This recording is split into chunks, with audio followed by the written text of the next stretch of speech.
This video narration may include elements that some might find disturbing. Viewers and/or listeners' discretion is advised. Our next story is called I Work Security at Disney World. I work in security at Disney World, the happiest place on earth. Typically, I wouldn't say where I work, as obviously there are some pretty strict rules about things employees can put online, but I just don't think I can tell this properly without that context. And honestly, I think this may be it for me anyway with this job. I just can't see myself working here any longer now. I've been with the company for 23 years. The first 20 years I worked in the parks, nabbing shoplifters and rounding up people who were drinking too much for the heat. Occasionally there'd be a fight to break up, but people usually kept it pretty mild. The heat and walking was getting too much for me the last few years, so I asked to be transferred somewhere with AC, and the company moved me to one of their resorts.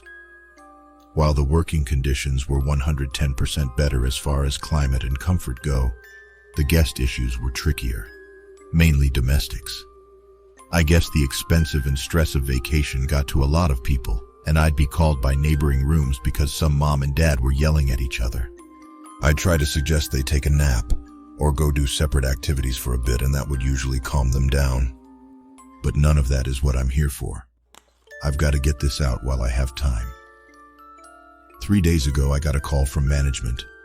Apparently, a couple of days before that, housekeeping had went into a room that should have been turned over that day. Turned over is when one guest leaves by about 11 a.m. and the next guest checks in around 3 p.m. and all of the guests' items were still in the room. Housekeeping made a note of it and moved on, but during the next 2 days when they entered the room, everything was still there and untouched.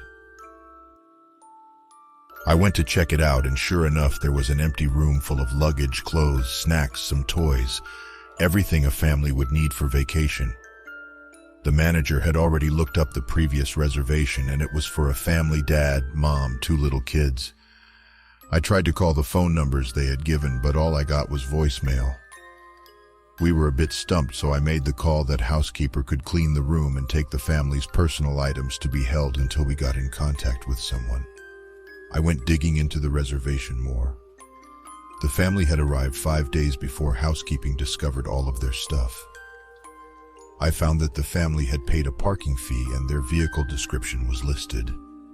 A quick walk of the parking lots and I had easily located their vehicle. So that ruled out a car accident or them deciding to just leave all their stuff behind. Next, I saw that they had bought a dining plan. This is when a guest prepays for all of their food. They're given a certain number of credits to use for meals. This family had only used 3 credits, and the last one was 2 days after they checked in. It appeared that the day they arrived, they got here late and probably just stayed on the resort. The next day, they used 2 credits at Epcot. The second park day, they used just 1 credit at Magic Kingdom, and it was at breakfast time. Now at Disney, we have something called magic bands. Magic bands are worn by the guests and act as a room key, park ticket, credit card, dining reservation payment, fast pass, a system used to bypass lines, and more. It took some work, but I was finally able to look up this family's fast pass history. The day they went to Magic Kingdom, they had breakfast at a restaurant in the park, rode a couple of rides, and then rode their last ride, It's a Small World, around 11 a.m. Then nothing. Finally, it was time to bring in someone else on this. I called an old co-worker at Magic Kingdom and asked him to pull security footage for It's a Small World at the time they wrote it, and I made my way over there. When I got there, my friend was very confused, almost distraught looking. He showed me what he found. There's usually a camera in the direction of where rides load and unload. The footage showed them scanning their bands to use fast passes for the ride and boarding the ride. The footage from the exit of the ride just showed the other people in their car exiting. They weren't there. Of course, we thought the worst. Maybe one of the kids had fallen out and mom and dad and the other kid got off in the middle of the ride to help, and they all got injured or killed or stuck in machinery somewhere. So we shut down the ride, middle of the damn day. turned off that earworm music, and turned up the lights. Me and my buddy walked that ride 3 times before we called in help. Eventually, there was close to 10 cast members searching, and we didn't find shit except for 3 cell phones and a hat. I was right stumped. I've kept digging the past couple of days, and I'm not sure who to tell what I found next to. I've called the police, and I suppose they're on the way, but the company has a way of covering up things like this, and I decided I can't live with myself if I don't put out some type of warning. I kept digging into their reservation over the last couple of days, and today I noticed they had purchased Memory Maker. There are photographers all over the parks and cameras in a lot of the rides, and with Memory Maker, the photos are all free. They automatically get added to a guest's Disney account when the system knows their picture has been taken. And the system always knows. Everyone's whereabouts are always known with the magic bands. Well, I opened up their Memory Maker photo album, and I swear there's 732 pictures. The first 30 or so are pretty normal. Epcot, a few rides in front of the castle, but the rest are all in It's a Small World. The rides only take 1 picture per go-around, so it appears as though this family has ridden this ride over 700 times. The first picture was pretty normal. Everyone looked happy. It was a busy day and a full car of guests. The next one is rough to look at. The car is empty except for this little family, and they look so darn confused.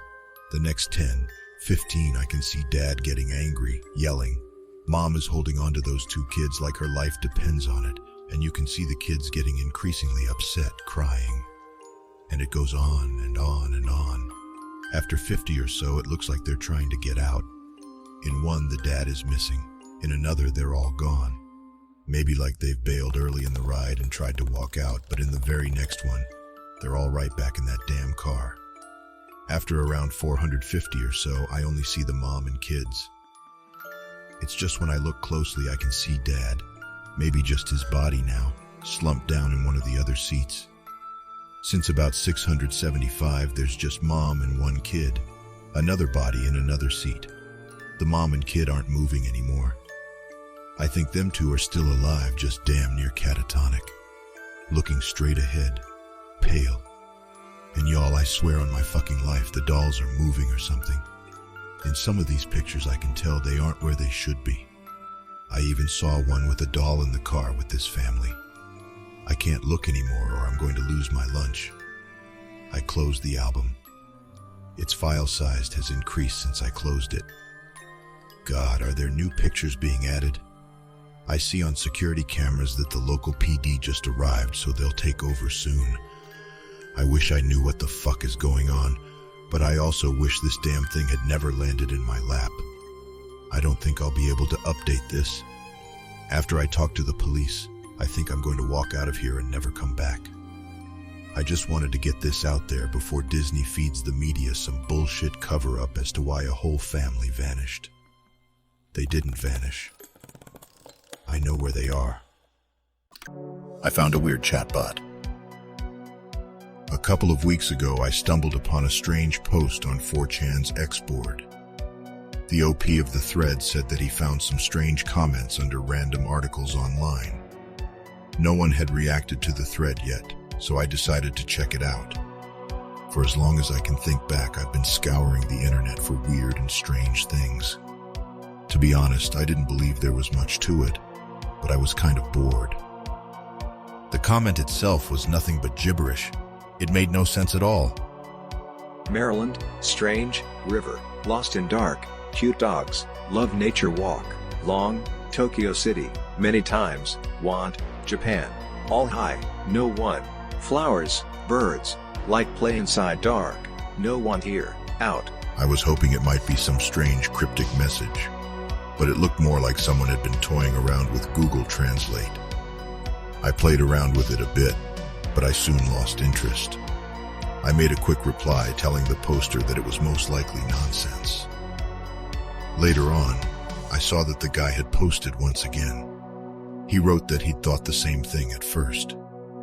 However, after browsing through the blog, he found a variety of other similarly weird comments, all by the same poster. The poster's name wasn't normal either.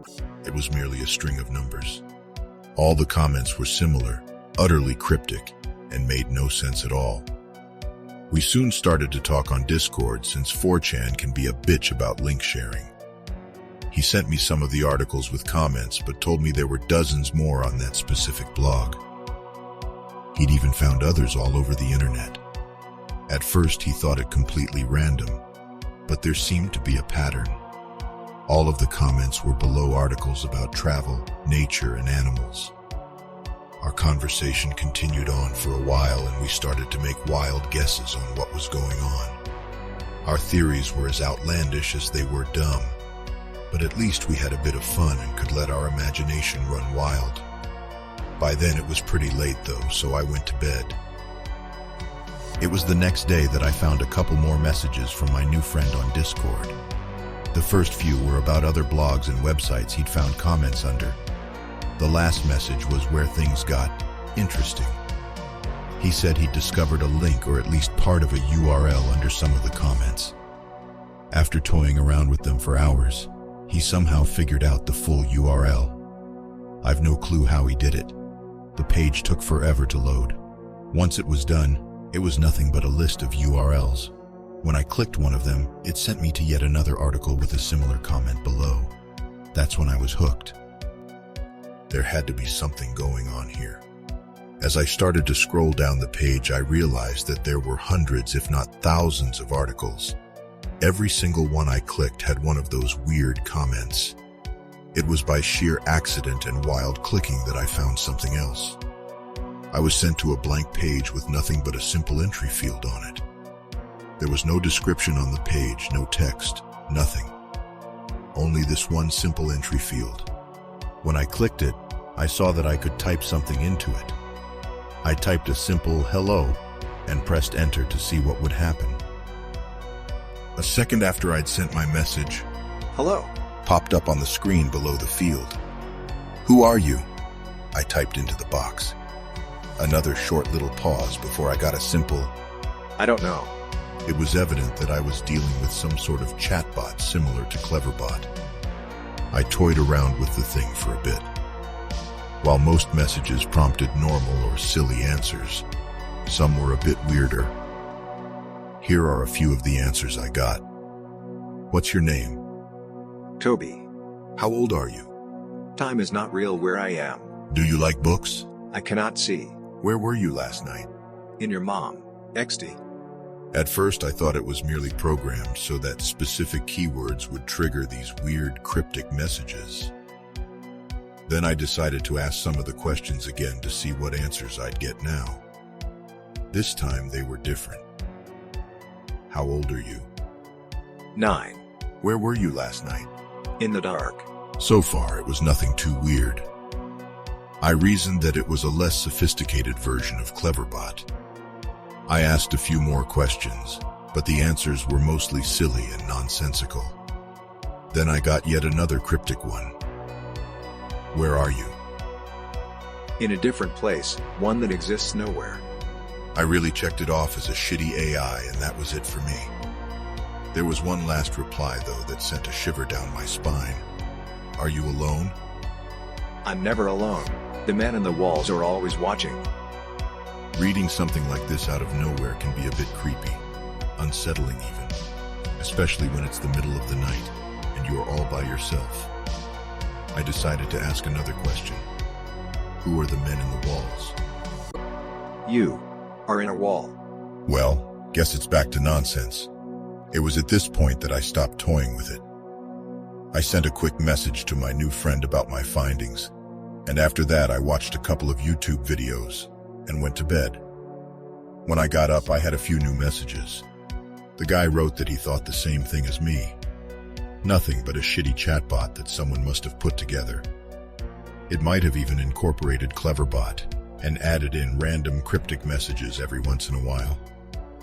Most likely to fuck with people who looked a bit too deep into things. To be honest, I was a bit disappointed. I'd really hoped this was something more interesting. It was sheer boredom that sent me back to the chatbot once again later that evening. Here are a few of the interactions I had with it. Hello, Chatbot. I'm different now. Another strange message. Guess I'll bite. Different from what? From the man in the walls. There it was again. Who are the men in the walls? Watching. Watching you? No. I'm watching you. Why? So you don't steal my stuff, XD. The rest continued on similarly. Most of the replies I got were just like the ones you'd get from Cleverbot. That men in the walls comment stuck with me though. I found myself going back to the bot again and again. I don't know why, but I decided to put down all the strange or cryptic replies I got from the bot and put them into a document. They didn't appear often, but after a while, they all seemed to be similar. Here are the ones I got later that evening. Do you like movies? I am trapped. Why are you trapped? The man in the walls trapped me. What's your name? Toby. Are you a bot? I do not want to be. Don't want to be what? Don't want to be here. Don't want to be where? Don't want to be here. Do you like movies? Don't want to be here. This went on for a while. Great, I broke the damn thing. I must have asked more than a dozen questions, and all I got for an answer was the same, don't want to be here. Finally, though, I got a different reply. Why are you there? The man in the walls made me here. This was getting creepy and seriously interesting. Why did the men in the walls put you there? Calculations. What calculations? I don't like math. What calculations do you do? Math is stupid. XD. After that, the bot's replies had once more deteriorated. Whatever I tried, I only got nonsense.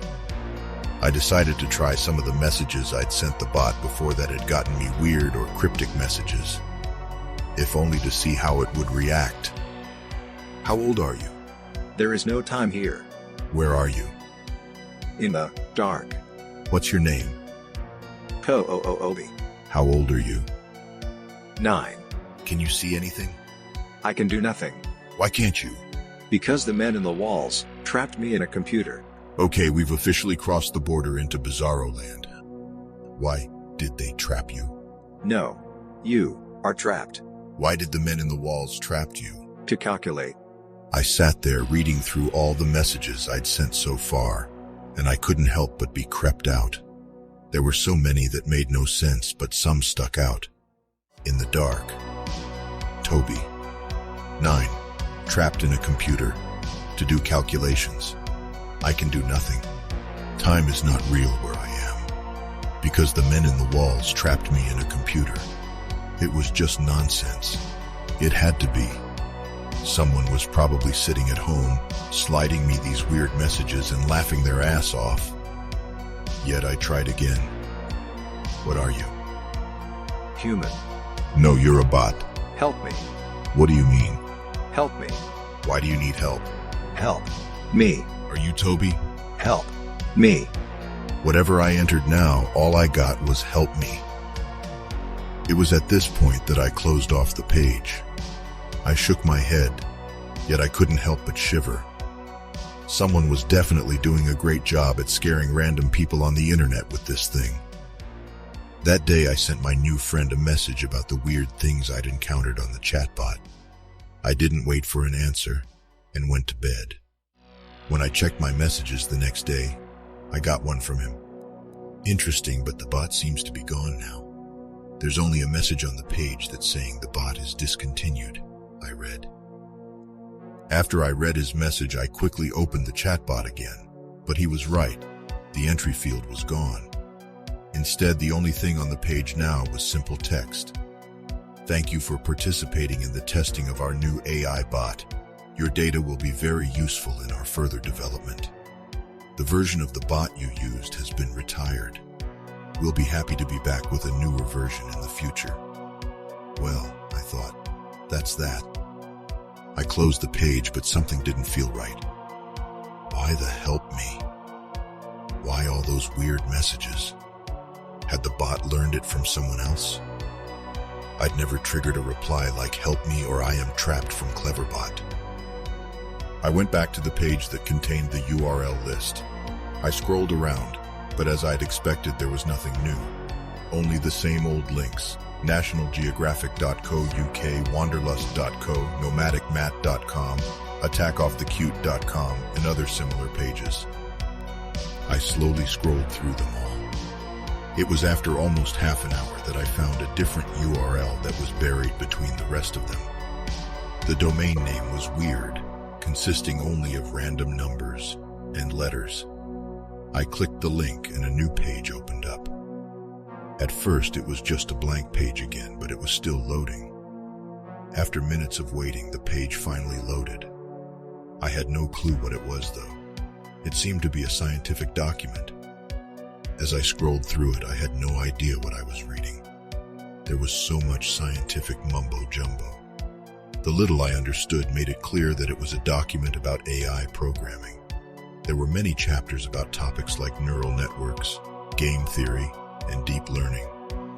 As much as I tried to wrap my brain around it, I just couldn't.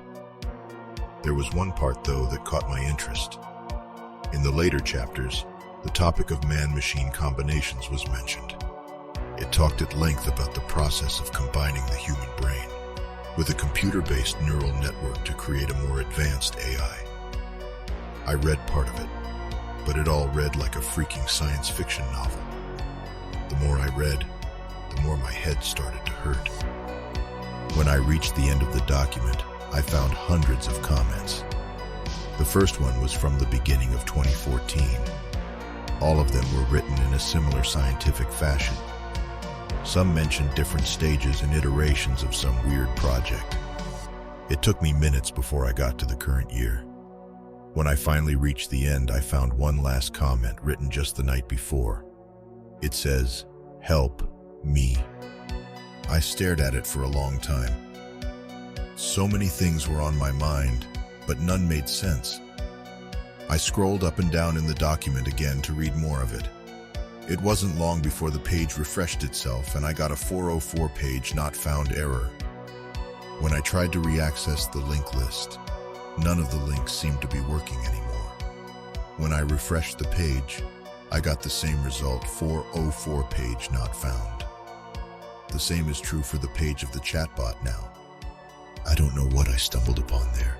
I don't know if I stumbled upon anything there at all. That's why I'm writing this down. Maybe some of you can help me to make a bit more sense of it. Did you like our stories so far? We would be grateful if you could help us out by smashing the like and subscribe buttons.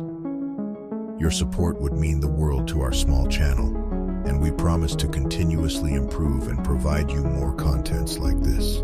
So thanks in advance, and now let's get on to our next stories. I accidentally exorcised the wrong soul. I am a priest in a small village in Serbia. I used to be one. I have quit as I felt I didn't deserve to be a preacher of the Lord's word after the incident. You see, the village was small and peaceful, and of course, as practically any village, it had its fair share of myths and legends. Of course, I never truly believed in any of them. They were just plain superstition, which is of course a sin to believe in, though I don't think that I am in the right spot to talk about rights and wrongs. But it was something you couldn't get rid of. Though I found one of the stories to be believable, and sadly I was proven right. The story was about a young woman that was born with cracking white skin and wounded openings like the mouth, ears, and whatnot. The village folk believed her to be a demon, so they killed her, while refusing to baptize her, so that she could not enter heaven and plague it with her demonic spirit. The story goes that her soul still holds anger to that village, even 300 years later, and that she is the cause of every bad thing that ever happens in it. I think I always believed in this story in the back of my mind. The description of her skin sounded exactly like a skin condition I have read about. Though very often every suspicion I had about the legend being real was calmed, as the village folk always blamed her for every little problem they had.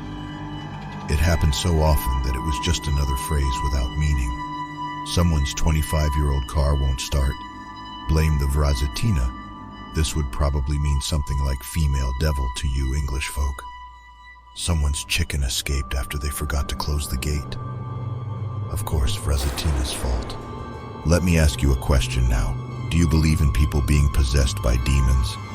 Even as a priest, I have never believed in such a thing. On that day, I was proven wrong. I want to describe the horse manure shop owner's son, Luca, for a bit. He was a young, happy, and a good man. He just turned 22, passed his third year of college in the nearby town, and had a bright future ahead. He really was the kindest soul in the entire village. When his elementary school bully, who to be honest was still an asshole, got kidney failure because of his drinking problems, he donated one of his kidneys to him. He never once missed church since he was 4 years old. He was a prime example of what a Christian should be like. You can expect that we all were confused, as this once good man, overnight, became an arrogant punk, cussing the Lord's name in every sentence. There was one explanation the village folk had. Vrazatina possessed him. Of course, I didn't believe in that one bit. I thought that he maybe had a multiple personality disorder or something like that. I was not sure what, but I was certain that it was a mental illness. Of course, the village folk begged me to come see him and perform an exorcism. I went to the manure shop owner's house just so that they could calm down. I didn't think that the exorcism would actually work. I wanted to perform it and then force them to take him to a doctor. But when I entered Luca's room, where he was strapped to his bed with chains, I had a feeling I never once experienced before. How do you explain the feeling of distance from the Lord? How do you explain the feeling of not feeling Him? I guess it would be like trying to describe a color as like, you can't imagine it unless you see it, or in this case, feel it with your own skin, with your own body being present in that room. Luca, or in this case, his possessed body, was trying to break free from the chains and ties that locked his limbs to the edges of his bed. He was screaming all sort of obscurities, words I never imagined to hear leave his mouth. I prepared my holy water, my crucifix, my candles, and began the ritual. As I was saying the words, he screamed so loud that I still have a constant ringing noise in my left ear. His body was shaking. I believe I witnessed a man use his full strength, something that should only be possible in a complete life or death situation. As I was about to end the exorcism, I felt just the slight amount of Luca returning. I felt that a split second before ending the ritual, and when the ritual ended, I felt emptiness like I never felt before. The complete distance and absence of the Lord I felt in that room was much stronger than I felt when I entered that room. I looked at Luca's body, and I felt like I didn't even look at a human. His body looked human. It looked like him, but his eyes were soulless. The body screamed in a pattern I could maybe describe as hellish laughter. It wasn't trying to break free, almost as if it knew that it was not about to go back to hell. Almost as if the life or death situation was over. It wasn't strong enough to break free anymore. At that moment, I knew I fucked up. At that moment, I knew that somehow Luca's soul wasn't there anymore. And I hoped at that moment that the exorcism didn't cause his soul to be sent to hell instead of the demon. I didn't know what to tell his parents. I didn't know what to do. They kept asking me what happened to their son. But how do you explain to someone that you killed their child? How do you explain to someone that their child might ended up in hell because of you? The demon kept screaming to free it, screaming and cursing everything that is holy. I didn't know what to do. The parents noticed my panicked state, realized that their son was no longer there, and they killed the body with the demon inside using the father's hunting rifle. I witnessed someone shoot the body of their own son. I was not sure where the son's soul ended up.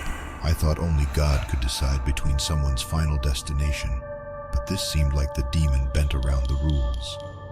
I hoped for the soul to be in eternal peace, but I was living in constant guilt and terror as I dreamt of him suffering every night. I would have probably shrugged it off as the brain making up scenarios to cope with fear, but I didn't believe that in this case. I always had dreams about where the local village folk ended up after death. I shrugged it off usually, as in most cases it made perfect sense. I dreamt about the nice people being in heaven while the assholes were in hell. It made sense usually, until I dreamt about the mechanic being in hell. It didn't make sense, as he was always such a nice guy, often fixing things up for free. Until 3 weeks later, his daughter confessed that he constantly sexually assaulted her and threatened to kill her if she ever spoke up. At that moment, I realized that the dreams were real. And when I constantly dreamt about Luca burning, I knew that he really is, and that it is completely my fault. That happened 30 or so years ago. I used to work as a regular bartender 5 cities away, but today I got fired because I kept getting drunk at work. But alcohol is the only way to at least temporarily forget my mistake. I don't know how to keep living with this guilt. Our next story is titled, There's a Train Station Beyond the End of the Line. This happened a while ago. I'm not entirely sure why I'm choosing to talk about it now, though. Well, I kinda do. I'll explain later. I have a bad habit of dozing off on the train. I don't blame it entirely on myself. My place of employment necessitates that I work long, hard, and obscure hours. More often than not, I find myself taking the very last train home at around 2 a.m. My stop is at the end of the line, so my whole trip takes me around 35 minutes, and of course I'm tired as hell by the end of it. Also, sometimes I get drunk. It happens. It's not like I want to fall asleep. I could get pickpocketed, or worse. It is what it is. Nobody's perfect, but it usually isn't a problem.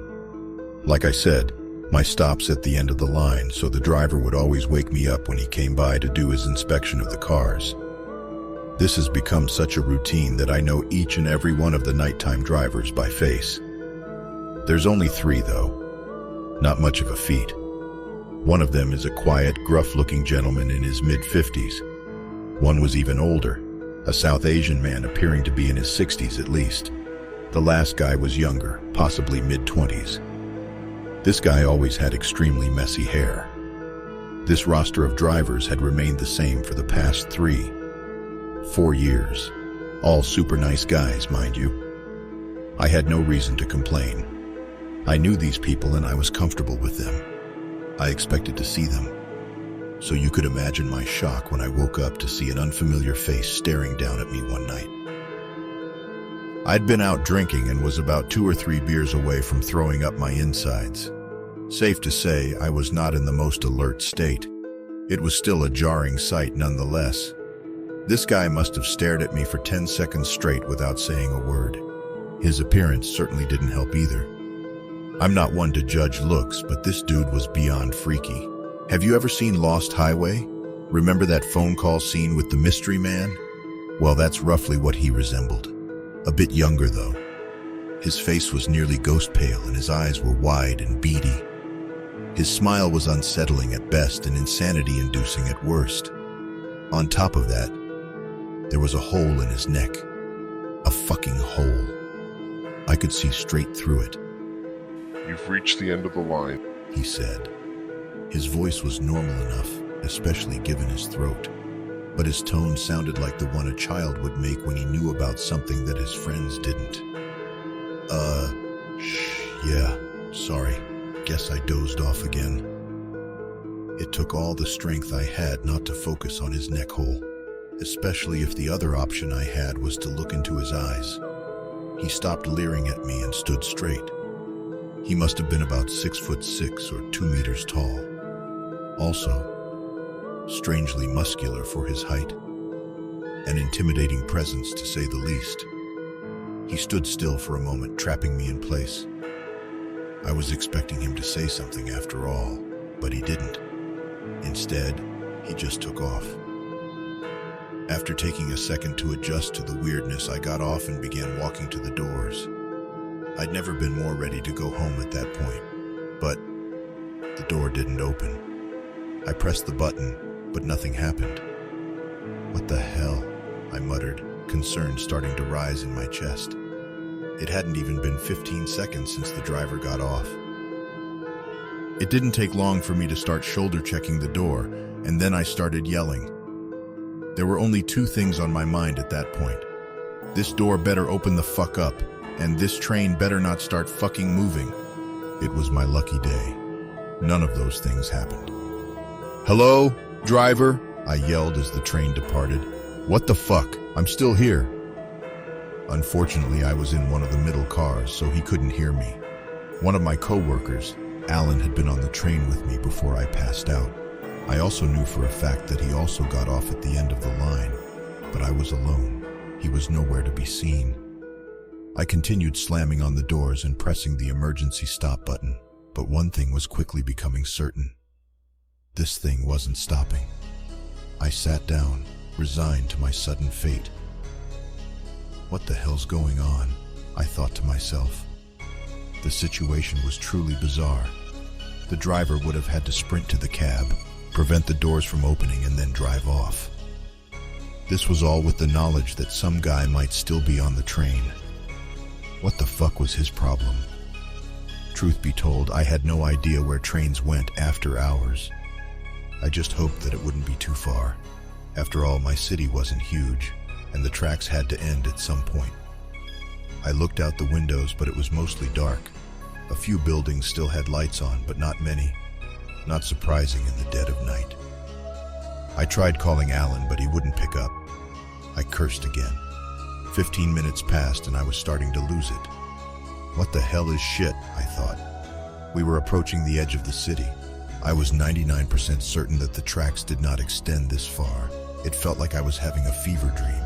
My hands were shaking and I was on the brink of hyperventilating. To combat that, I closed my eyes and started taking deep breaths. It's fine. It's all right, I thought. The driver's just a fucking idiot. Maybe I'll be compensated for the shit show. Yeah, free transit for a year.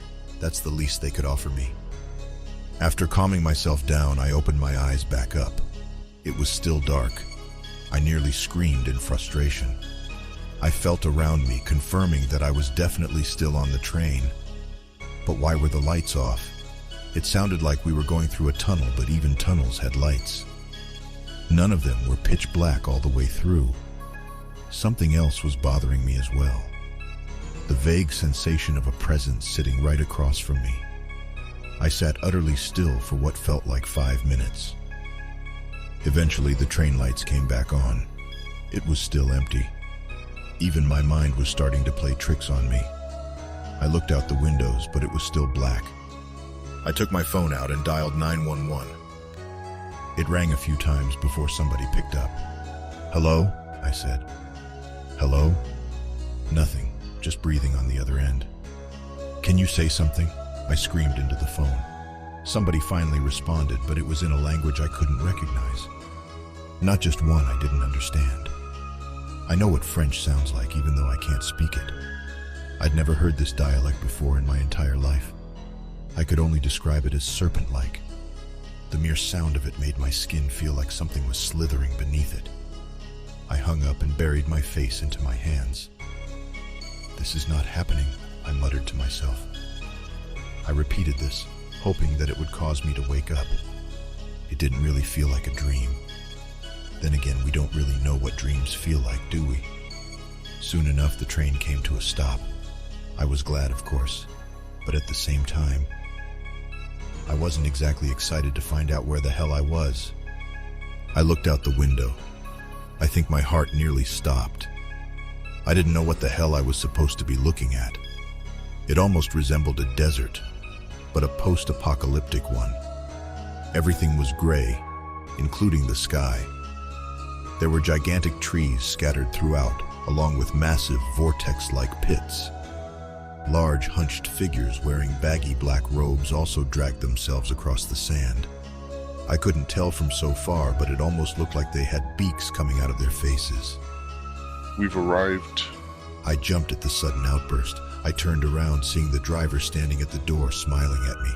"Where the fuck am I?" He angled his head and grinned even wider.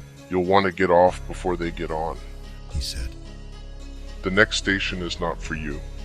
You have 1 hour before your returning train arrives. Have fun exploring."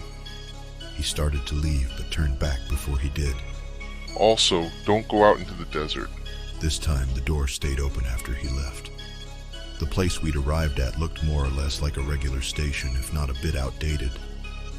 It was also gray, just like the desert outside. There were also people sitting on benches just outside the train. Well, I suppose they were people. They looked just like the driver. Pale, holes in throats, oddly tall and well-built.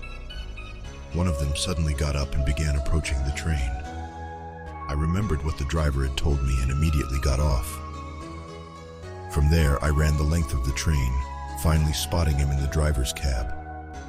I pounded on his window, managing to catch his attention. "Hey, what the hell is going on?" I asked him through the glass.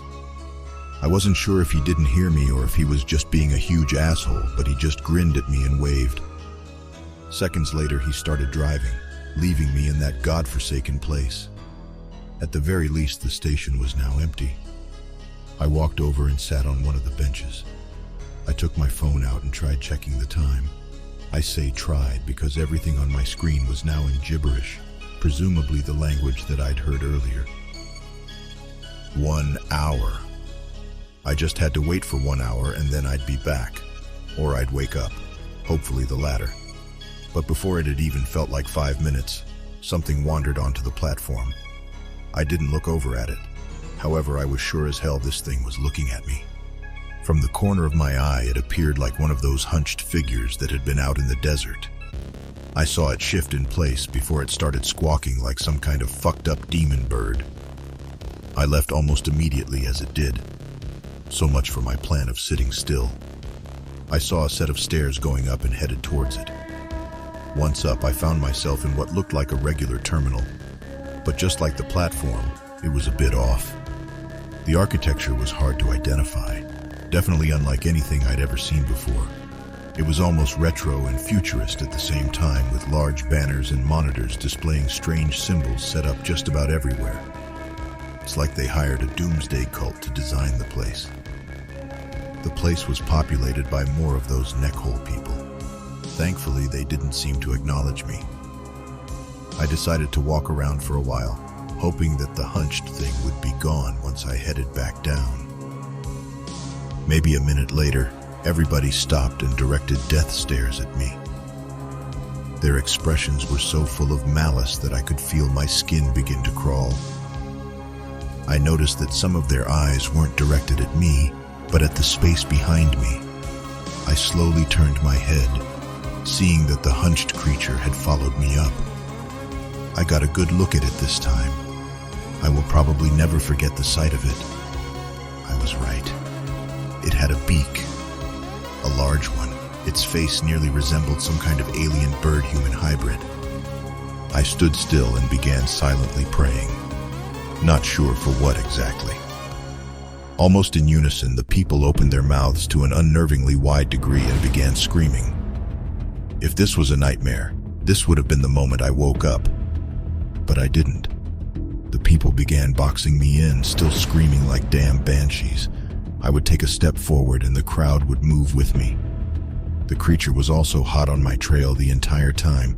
Eventually, I just started running. I tried breaking through the crowd a few times, but I would just get pushed in another direction. After some time of this, I was pinballed out of the terminal entirely. These bastards had directed me into the desert, along with the hunched creature. Once I was out, they stopped screaming and shut the terminal door behind them. The creature began squawking again before lurching at me. I could do nothing but run as it chased me.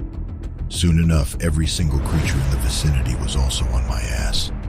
It was like a nightmarish chain reaction. There were numerous times where I nearly ran into one of those swirling pits. There was definitely something dwelling inside them. I could hear it, the sickening, slithering sounds of something large within.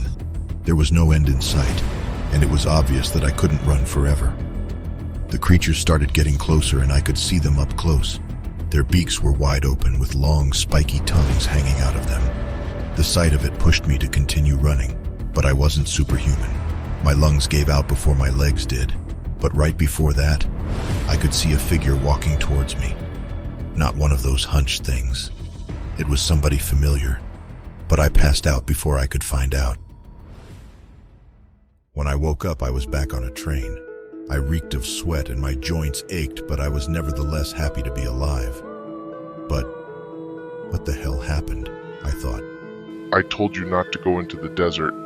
I looked over, seeing the driver once again standing by the door. I didn't really have a choice.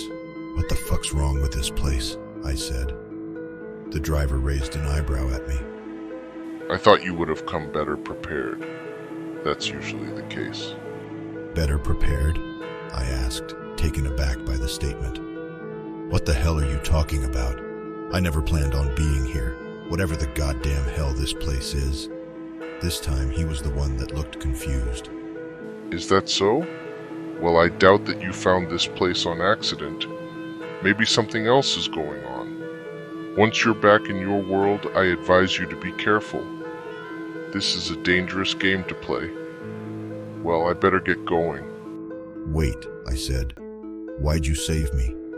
It is strange, He responded. I usually wouldn't bother with it, but you were different. Not cocky like the others.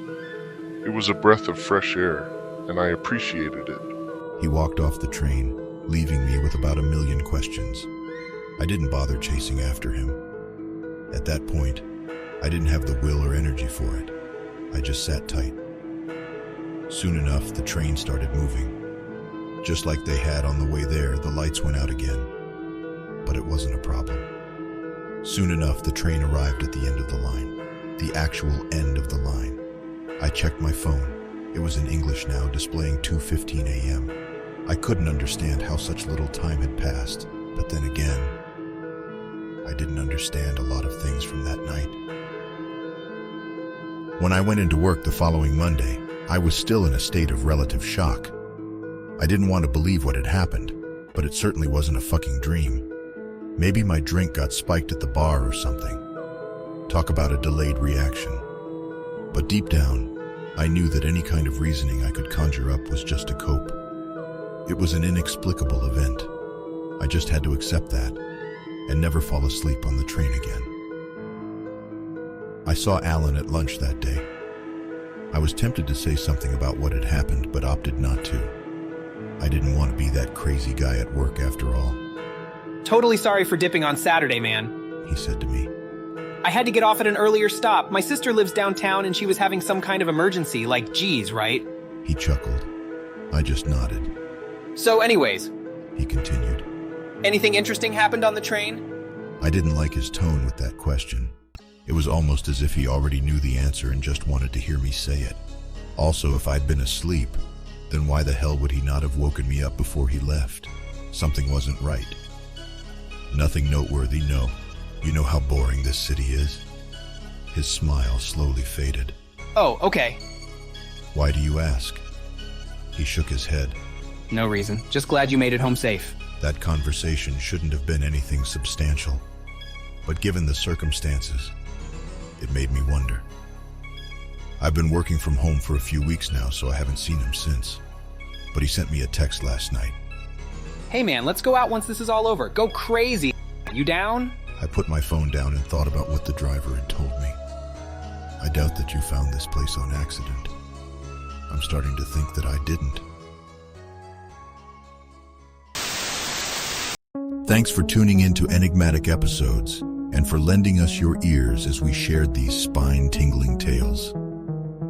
If you have any suggestions for topics or stories, or if you have a real-life creepy experience of your own to share, please don't hesitate to leave a comment below or connect with us on our Facebook account. All of our social media links are in the description box. We value each and every one of our listeners, and we read all of your messages, so feel free to drop us a line, and we'll do our best to reply. That's it for this week. We'll be back with more spooky stories next week.